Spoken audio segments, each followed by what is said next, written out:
No vídeo de hoje, vamos falar sobre aquela simples dúvida que todo investidor tem: se não vale a pena investir em fundos imobiliários.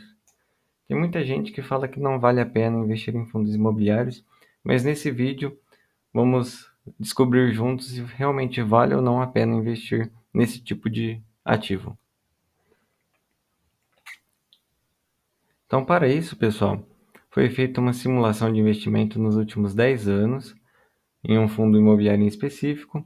Vamos descobrir se ele valorizou ou desvalorizou, quanto foi recebido de dividendos por ano e qual o patrimônio acumulado sem reinvestir. Aí será feita a atualização do patrimônio e dividendos após o reinvestimento, que é o efeito bola de neve. Vamos descobrir qual a importância deste efeito nos nossos investimentos. Observações: foi realizado o aporte de um salário mínimo do ano anterior no início do ano seguinte. Então, no início do ano de 2023, por exemplo, foi realizado o aporte de um salário mínimo do ano de 2022. O aporte foi realizado no primeiro dia útil do ano e foi utilizada a plataforma Investidor 10 para realizar este experimento. Só lembrando, pessoal, que este conteúdo não é recomendação de investimento. Primeiro, o que é um fundo imobiliário?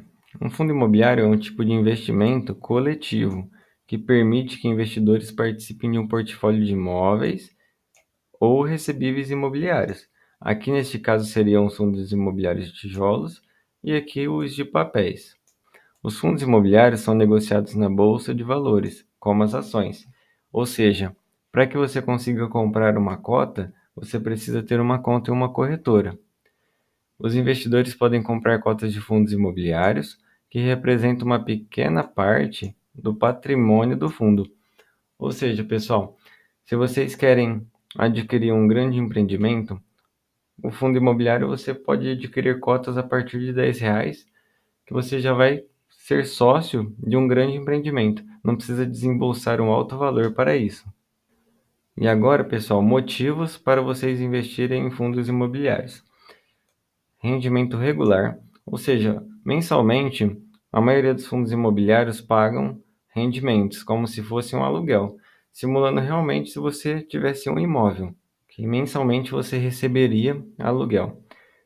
Diversificação da carteira, ou seja, um ativo a mais para vocês adicionarem na carteira de vocês. Acesso a ativos de grande porte, principalmente com um valor bem acessível, assim como já foi comentado anteriormente. Por se tratar de renda variável, vocês têm um potencial de valorização.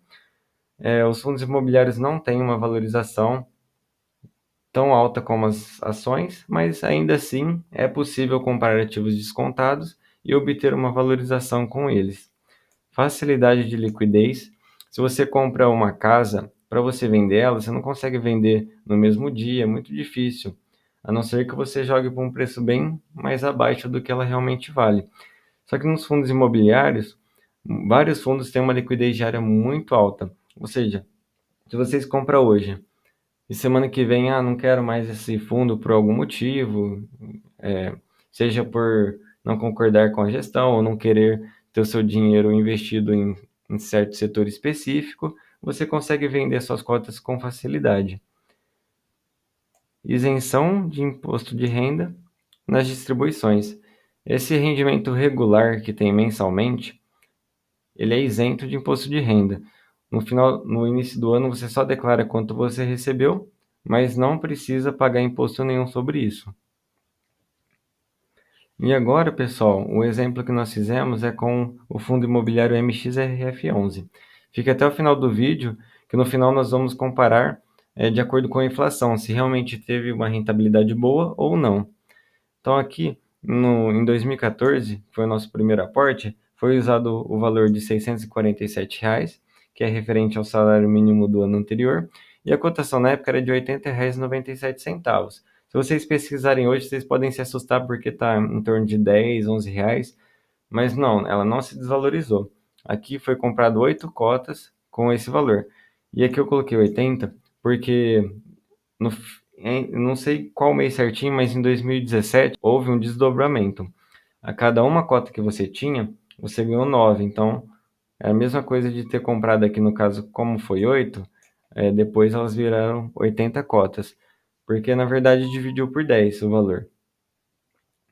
E aqui eu coloquei já o valor atualizado, como se já houvesse o desdobramento. Em 2015, o aporte foi de R$ 711, a cotação estava 79, foi adquirida 9 cotas. Em 2016, 747, a cotação estava R$ 83, foi adquirida novamente 9 cotas. Em 2017, o valor estava R$ 900, a cotação R$ 90,03, foi adquirido 10 cotas. Aí aqui, em 2018, é aquilo que eu falei para vocês, já houve desdobramento. Então, com R$ 937, o valor da cotação era de R$ 9,01, foi adquirido 104 cotas, acumulando 464.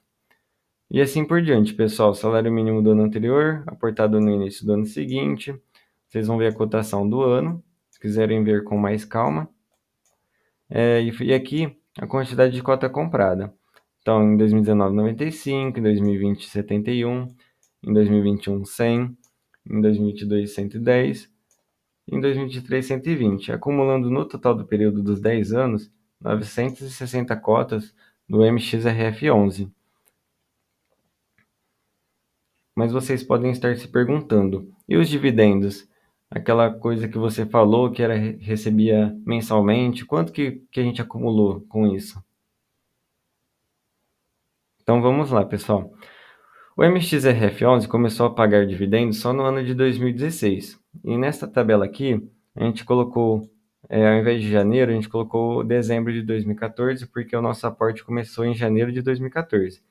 Então, no ano de 2014, com 80 cotas e esse valor de 647 investido, nós recebemos nenhum dividendo, assim como em 2015. Mas em 2016, com 260 cotas, um valor de R$ 2.106 investido, recebemos R$ 136 de dividendo no ano. Em 2017, com 360 cotas, 319.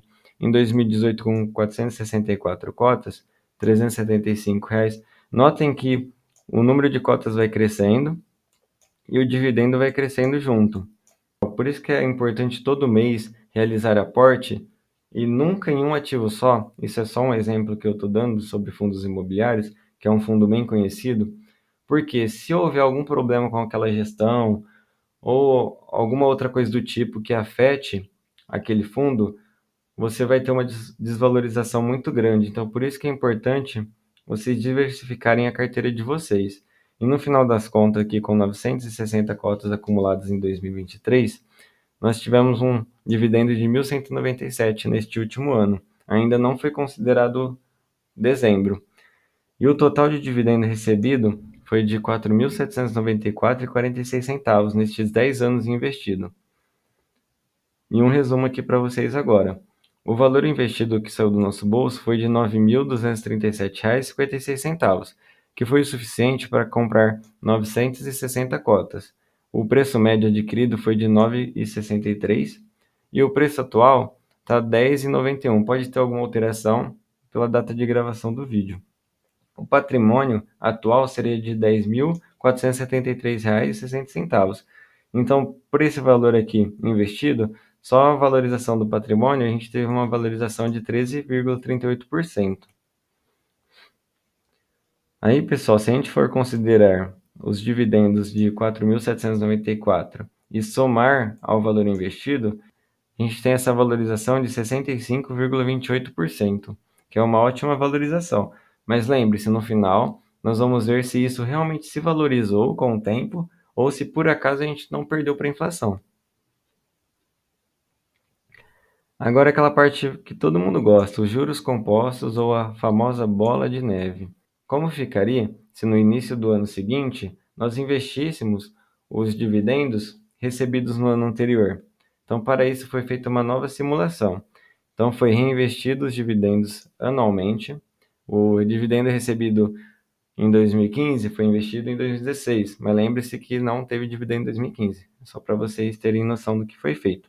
O aporte realizado no primeiro dia útil do ano, assim como o aporte do salário mínimo. Caso o valor recebido no ano não seja suficiente para comprar uma cota, será acumulado para o ano seguinte. E foi utilizado novamente a plataforma do Investidor 10 para visualizar os dividendos recebidos. Então aqui vai novamente. Em 2014, 2015 e 2016, não conseguimos comprar nenhuma cota de MXRF11 porque os dividendos começaram a cair somente em 2016. Então foi possível comprar só em 2017 o valor de uma cota, que depois futuramente, no mesmo ano, se tornarão 10. E o valor investido de R$ 3.096. Em 2018, foi compradas 41 cotas com os dividendos recebidos, em 2019, 41 cotas, em 2020, 43 cotas, em 2021, 66 cotas, em 2022, 86 cotas, em 2023, 132 cotas, totalizando um valor investido que saiu do nosso bolso mais os dividendos, num valor de R$ 13.586,44. E a gente já pôde ver que foi maior do que aquele valor total acumulado no período passado, de 10 mil. E aqui, pessoal, vamos ver a quantidade de cotas sem dividendos e a quantidade de cotas com dividendos, os dividendos sem reinvestimento e os dividendos com reinvestimentos. Em 2014, 2015 e 2016 é a mesma quantidade, então a gente não vai falar sobre isso. Em 2017, acumulamos 10 cotas a mais, o que gerou de R$ 319 para R$ 327 reais de dividendo. Em 2018, a gente pulou de R$ 375 reais para 415 de dividendo. Em 2019, de 525 foi para 610. Em 2020, de 570 foi para 688. Olha aqui, pessoal, já foi quase R$ 100 reais a mais de dividendo, mais de R$ 100 reais de dividendos recebidos, só pelo fato da gente estar reinvestindo. Em 2021, de 671 foi para 854, quase R$ 200 reais a mais. Em 2022, R$ 998 reais foi para R$ 1.334 reais, mais de R$ 300 reais de diferença. E no último ano, que não foi considerado dezembro ainda, de R$ 1.197 reais, nós pulamos para um dividendo de R$ 1.712 reais. Quase R$ 600 reais de diferença só pelo fato de nós reinvestirmos os nossos dividendos. Isso é a importância da bola de neve. Agora, pessoal, o novo resumo. O que saiu realmente do nosso bolso foi R$ 9.237, assim como antes. O valor investido de dividendo foi de R$ 4.348,88. Foi cotas dos dividendos. Foi adquiridas 410 cotas só com o valor dos dividendos. E a diferença de dividendo. A gente recebeu R$ 1.285 a mais do que tinha recebido antes. O novo preço médio foi para R$ 9,85 e o novo patrimônio foi para R$ 15.044. Então, uma valorização desse preço médio para o valor atual, que era 10 e pouco, 10,73%. Então, agora a gente vai ver realmente a nossa rentabilidade somando os dividendos. Como os dividendos de 2023 ainda não foram reinvestidos, podemos somá-los ao patrimônio, ficando com R$ 16.757. E a valorização será de incríveis 81,4%. Mas lembre-se, agora a gente vai falar sobre a rentabilidade real. Todo mês, pessoal, é informado a inflação no período, e no final do ano é divulgada a inflação total. Temos que descontar a inflação para saber realmente quanto rendeu o nosso investimento. A inflação de 2014 até novembro de 2023 foi de 65,76%. E essa é a fórmula. Rentabilidade real é igual a, entre parênteses, 1 mais o rendimento, dividido por, entre parênteses, 1 mais inflação, menos 1. Então vamos calcular. O primeiro experimento, sem reinvestir. Aqui vocês vão colocar aquele valor de 65,28% que foi ganho no período, a gente vai dividir por 100, assim como a inflação. Então, 1 mais o rendimento, dividido por 1 mais a inflação, menos 1. A gente resultou num valor de menos 0,0029. Vezes 100, para saber em porcentagem, nós perdemos ligeiramente para a inflação, menos 0,29%. O que é quase não notado, mas é a mesma coisa se a gente tivesse 100 reais, esses 100 reais virar R$ 99,71. E agora a rentabilidade real reinvestindo. Então, a mesma fórmula. Aqui no final, vocês podem ver que a gente chegou no valor de 0,09 positivo, multiplicado por 100, dá um valor de 9,43% positivo. Então, nós ganhamos 9,43% da inflação. Não que a rentabilidade total foi essa, a rentabilidade foi de 81%, mas sobre a inflação a gente ganhou ainda 9,43%. Então, conclusão. As vantagens. O valor da cota não tem grandes variações. Reinvestindo os dividendos, foi possível obter quase 10% de rentabilidade real em 10 anos. Paga mensalmente bons dividendos e isentos de imposto de renda, o que é muito vantajoso. Mais fácil iniciar o efeito bola de neve. Como os fundos imobiliários pagam rendimentos mensalmente, é mais fácil a gente iniciar o efeito bola de neve em fundo imobiliário do que em ação. E lembrando, se a cota do fundo imobiliário é mais barata, mais fácil ainda a gente consegue fazer o efeito bola de neve, porque a gente não precisa de um valor alto de dividendo mensal para conseguir comprar uma cota. Acesso a bons ativos com baixo valor. A gente tem fundos com 5, 10, 15, 20 ativos importantíssimos e ativos muito bons no seu portfólio. Isso, se a gente fosse investir nisso, é praticamente impossível. Mas através dos fundos imobiliários, a gente consegue ter uma participação de cada prédio, se for um fundo de papel, de cada dívida que aquele fundo tem, a gente consegue receber os juros também. E é bom para a diversificação da carteira, assim como já foi falado anteriormente. Mas e as desvantagens? Como se trata de renda variável, risco de desvalorização da cota. Ou seja, hoje você pode comprar a cota R$ 10, só que amanhã pode ser que ela esteja R$ 7. Só que se isso for somente uma oscilação do mercado, se não tiver nenhum fato relevante ou nada que realmente prejudique aquele fundo, na teoria seria bom essa desvalorização, porque você consegue comprar mais cotas. Para você comprar 10 cotas a R$ 10, você precisa de R$ 100. Se o fundo desvalorizou por algum motivo em específico, mas que nada agrave no desempenho dele a longo prazo, se ele caiu para 7, a gente com R$ 70 consegue comprar 10 cotas também, R$ 30 a menos. Ou seja, a gente, com R$ 100 conseguiria comprar mais cotas ainda. Sem reinvestir os dividendos, perdemos ligeiramente para a inflação. Mas só um adendo aqui, pessoal. Teve um ano, não me recordo agora certinho, que a gente pagou R$ 14 na cota do MXRF11. Se a gente tivesse definido um preço teto, provavelmente a gente não aportaria naquele mês com aquele valor. Então a gente aportaria mais próximo dos R$ 10. Então assim a gente conseguiria ganhar um pouquinho da inflação mesmo sem reinvestir. E em caso de venda, 20% sobre o lucro a gente tem que pagar para o imposto de renda. Então se a gente vendeu um fundo imobiliário com R$ 100 de lucro, a gente vai ter que pagar 20% do 100, que seria R$ 20 de imposto. Se for de tijolo, a gente corre o risco de vacância. Corre o risco do prédio não estar alugado ou ter que fechar para reforma, alguma coisa do tipo. E se for de papel, a gente tem o risco de calote. Ou seja, o fundo de papel normalmente ele investe em dívidas. Então, se em uma daquelas dívidas a empresa endividada não pagar, o rendimento do fundo no mês vai cair. Então, a gente sofre esse risco de calote. Dificilmente ocorrerá altas valorizações das cotas como as ações. Então, se você busca alta valorização, provavelmente você não vai conseguir com fundos imobiliários. Você consegue boas valorizações se você escolher bons ativos a preços descontados. Só que assim, normalmente ações você tem possibilidade de valorizar 50%, 100% com mais facilidade.